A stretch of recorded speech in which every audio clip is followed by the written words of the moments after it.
Crash d'un hélicoptère militaire à Ndolo. Nous sommes dans la ville de province de Kinshasa. Pendant ces temps, à Walikale, en silence sur la ligne de front. Messieurs, dames, bonjour et bienvenue à ces résumés d'actualité de ce mercredi 30 octobre 2024. Des corps sans vie ont été découverts dans la matinée de ce mercredi dans les champs de Kassini situés dans le groupement de Bukoma en territoire du Rutshuru. On sera en direct de l'actualité du jour avec un habitant de cette région pour cette situation. Dédé Simitima, chef du quartier Lac Vert, plaide pour une campagne de sensibilisation sur les dangers du gaz méthane. Selon ses dires, plusieurs personnes, dont la plupart sont des déplacés récemment installés, ont perdu la vie en raison d'une exposition à des poches de gaz méthane. Vous les suivrez dans l'actualité du jour. Et puis on va finir avec les sports. Le monde de la boxe célèbre les 50 ans du combat du siècle qui a opposé Mohamed Ali et Georges Foreman au stade Tata Raphaël le 30 octobre 1974. Georges Benmima, notre spécialiste maison des questions des sports, sera en direct avec nous dans l'essentiel de l'actualité. Messieurs, dames, nous sommes la référence des informations à l'est de la République démocratique du Congo pour être à la une. Et si vous êtes nouveau, n'oubliez pas surtout de vous abonner, aimer et commenter à cette vidéo.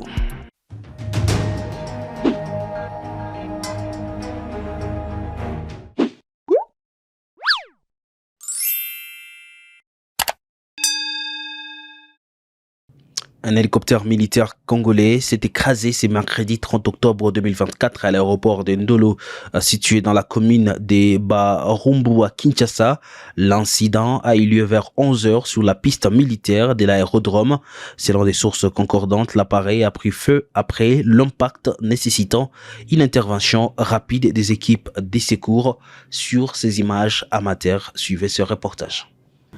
L'hélicoptère qui était engagé dans une mission technique a terminé sa course près de l'avenue Luambo Makadi à proximité du marché Sombazigida.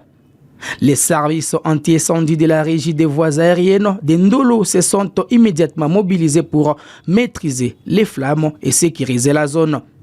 Les bilans humains restent relativement légers. Un des 3 passagers à bord a été déclaré mort sur les coups, tandis que les 2 autres ont été transportés d'urgence à l'hôpital pour recevoir des soins. Le bourgmestre de Barumbu, Christophe Lomami, a déclaré à la presse que les causes du crash demeurent indéterminées et qu'une enquête est en cours pour éclaircir les circonstances de cet accident. Les témoins présents sur les lieux ont indiqué qu'il n'y avait pas d'autres dégâts matériels significatifs. Cet incident malheureux rappelle des événements tragiques du passé, notamment le crash de Antonov à Enotrande en 1996 qui avait causé de lourdes pertes humaines. Les discussions autour de ces crashs soulignent l'importance de la sécurité aérienne, en particulier pour les appareils militaires, et appellent à une meilleure gestion des essais techniques pour éviter de tels drames. L'aéroport d'Ndolo, principalement utilisé pour des vols d'avions légers, reste sous la surveillance des autorités qui continueront à évaluer la situation dans les jours à venir. Et puis faisons les points dans les territoires de Rutshuru. Des corps sans vie ont été découverts dans la matinée de ce mercredi 30 octobre 2024 dans les champs des Kasseni situés dans les groupements de Bukoma en territoire de Rutshuru. Selon les premières informations, il s'agirait de 2 hommes, l'un originaire de Katoro et l'autre de Rwasa, village proche de Kiwanja. Reportage. Selon nos premières informations, il s'agirait de 2 hommes, l'un originaire de Katoro et l'autre de Rwasa, village proche de Kiwanja. Ils auraient été soupçonnés de vol de produits agricoles avant d'être exécutés par des inconnus. Kakule Zungule, habitant de Katoro, confirme la disparition de l'une des victimes de son village 3 jours avant la découverte de son corps à Kasseni. Il précise que cette victime n'avait jamais été considérée comme un voleur dans la région. Ici je cite, « Nous ne comprenons pas comment ce père de famille a pu trouver la mort dans des circonstances aussi obscures. C'était un agriculteur, il n'a jamais été parmi les voleurs. Il est donc difficile de comprendre les raisons de sa mort. Ils étaient 2, il serait important de bien vérifier le fait avant de recourir à la justice populaire.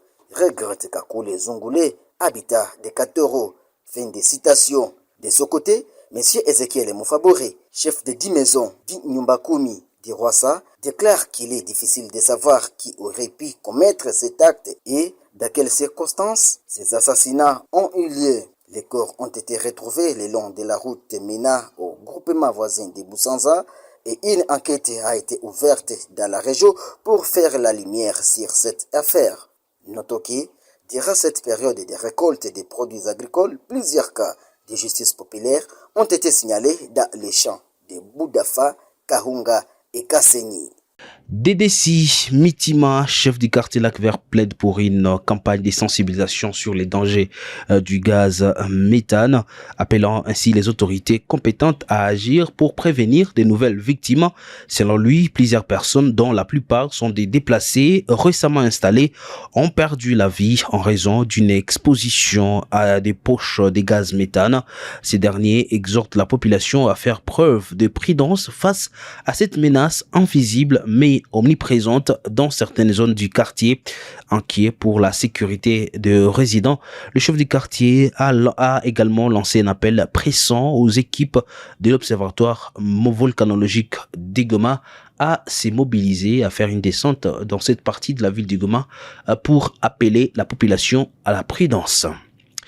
Pascaline Kaindo, une jeune entrepreneur dynamique, s'est lancée dans la fabrication et la transformation de braise, des cendres, en mélangeant de braise, des restes de braise, des cendres et de l'eau qui offre une alternative aux braises pour une cuisson moins coûteuse et rapide dans la ville du Goma, assurant ainsi son indépendance financière.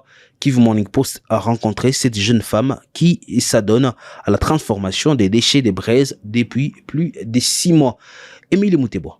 Originaire du Grand Nord, cette initiative est aujourd'hui répandue dans plusieurs villes et villages de la province du Nord Kivu.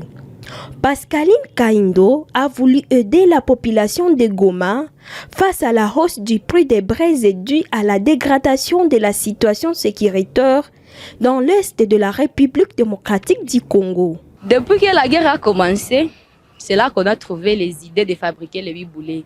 Parce que depuis que la guerre a commencé, nji azote isha fungana et puis makala isha kapanda bei. Mais avec biboulé, ni bien moins cher quoi. On va à 400 francs. Et puis si on fait même la balance quoi, avec braise et biboulé, makala ya 500, inapasha hivisha chakula ya donc ayezi hivisha chakula sawa sawa na biboulé à 500 quoi. On indique que, malgré les bénéfices, ce travail demande beaucoup d'efforts. Il y a un grand bénéfice, mais seulement c'est un travail trop fatigant. Pascaline lance un appel à tous les jeunes de Goma pour les encourager à entreprendre et à bâtir un avenir prospère. Je peux juste leur conseiller d'entreprendre aussi. Il y a plein de boulot à faire.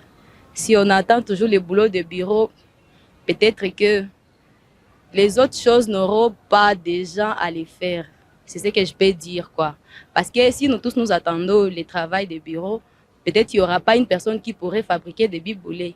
Il n'y aura pas une personne qui pourrait vendre de la braise. Alors que chacun entreprenne, que chacun cherche comment gagner sa vie en utilisant son intelligence et pas juste attendre les boulots de bureau ou les choses pareilles, quoi. Il convient de noter que, depuis la détérioration de la sécurité au Nord Kivu, le prix des braises a augmenté. Les routes d'accès aux zones agricoles qui approvisionnent Goma sont fermées, obligeant les commerçants à passer par la voie lacustre, malgré le risque élevé des noyades avec leurs marchandises. Clôturons l'actualité du jour par les sports. En basketball, l'équipe des Champs Sports brille au Cameroun dans les cadres d'une compétition continentale, d'une discipline à une autre. Le monde de la boxe également célèbre les 50 ans du combat du siècle qui a opposé Mohamed Ali et George Foreman au stade Tata Raphaël le 30 octobre 1974. Ben Mouima, notre spécialiste maison, on commence par quelle information dans ces deux disciplines sportives? Alors sur les deux informations, on va commencer par les jeux de la balle au panier avec la formation des Show Sport qui est en train de créer la sensation du côté du Cameroun pour la Basket Africa League. Cette compétition qui est en train de réunir des très grands clubs du continent africain. Après sa première victoire face aux abeilles de la République centrafricaine, la formation des Show Sport a enchaîné avec une deuxième victoire. C'était face à Moanda, une équipe du Gabon, et donc c'est jusque-là un parcours sans faute pour les Gorillas qui vont confirmer ce mercredi dans la soirée face à une équipe du Cameroun. Un match très compliqué quand on sait que l'équipe camerounaise est aussi sur un parcours de 2 matchs, 2 victoires. Donc c'est une confrontation qui s'annonce au tambour battant. Show Sport qui a au moins de 5 cas de création a déjà remporté la Coupe du Congo, 2 fois finaliste de cette dernière et en train de briller du côté du Cameroun. Donc c'est une très bonne représentation pour la République démocratique du Congo qui peut s'attendre à un très beau rendement pour l'équipe de Bukavu. On va enchaîner maintenant avec les nobles arts et la boxe.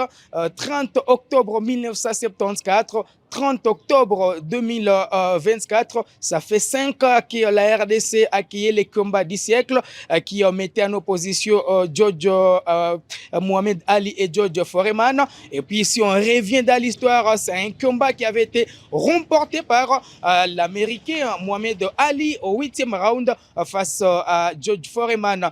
Donc c'est l'histoire qui retiendra que la RDC avait été la capitale de la boxe, la capitale mondiale du noble art. C'était en 1974 avec le président Joseph Désiré Mobutu. 50 ans après, les Congolais se rappellent toujours de cet événement historique. Et ça sera tout pour l'essentiel de l'actualité, messieurs, dames. Merci à vous de l'avoir suivi.